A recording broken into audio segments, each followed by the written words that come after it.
السلام عليكم ورحمة الله وبركاته. حلقة جديدة هنتكلم عن نهائي السوبر اللي هيتلعب بكرة الساعة 5:30. أنا مش عارف ايه التوقيت ده عامة، بس يعني ما علينا.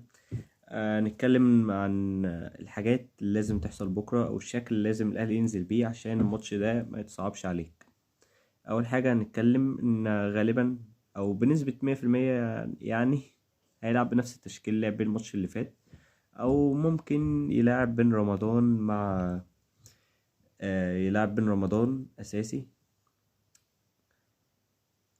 فأتوقع لأ، يعني هو هيلعب بنفس التشكيل. أتوقع يعني إن هيبدأ بنفس الناس. أتمنى بقى يعني عندنا يحصل إن الأهلي ينزل ضاغط من أول دقيقة، ينزل ضاغط وتنزل مستحوذ تلعب كورتك.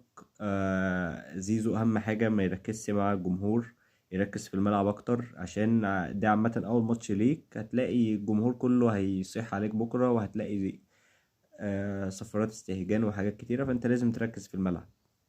متركزش مع العوامل اللي بره ولا الصوت ولا كده يعني. لا، ركز في لعبك والعب لعبك العادي والعب باسلوبك وكده.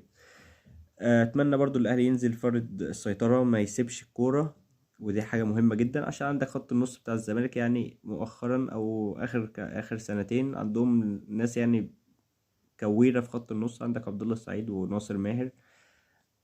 فدول انا شايفهم هم اخطر اتنين عندهم. نيجي احنا عندنا لازم نبدأ بالاسلوب الضغط عالي، لازم تستحوذ على الكورة، لازم انك الفرص اللي تجيلك تخلصها.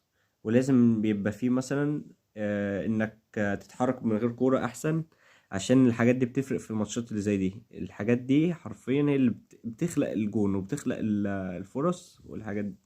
فبإذن الله الأهلي يقدم ماتش بكرة كويس والأهلي يكسب، ويبقى فيه أهم حاجة ترابط في الدفاع، وإنك تخلص من أقل فرصة.